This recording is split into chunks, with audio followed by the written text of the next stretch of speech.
uthando lukaNkulunkulu masike salwamukela lusenza it propels us, it shapes us, it changes us ngoba thina siwumsebenzi wezandla zikaJesu. So uJesu okwazi to transform us from being the evil doers, then bese sikwazi ukunqoba okubi ngokuhle nikhona bazalwane. Number 2, we must go through a transformation for a better future. Amen. So if you want to see a better future, you must be ready to be transformed, not by societal standards, but by the divine power from heaven.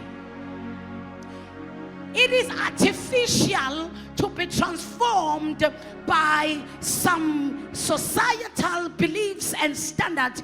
That is why you can act like this, because that's what you were told, that you will be a good person if you look like this. But it is not a true transformation, because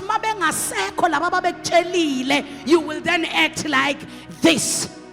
So true transformation comes from the divine power of being convicted by the word of God and receiving the love of God that will change you inwardly so that you can change outwardly.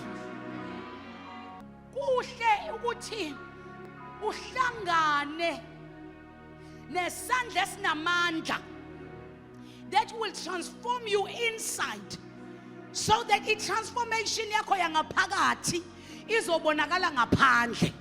Ngoba iba artificial i-transformation eqala ngaphandle. We are actor because there is no conviction of the word.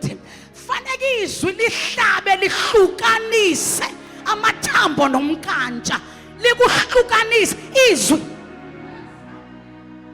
Now we call it repentance ngoba bewuhamba uya kwenye direction, but uma izwi lihlangane nawe lakuhlukanisa likushintshisa umgwaqo obuhamba ngawo uphenduke ushintshe indlela obuhamba. Sanibonani bazalwane? Somebody shout transformation.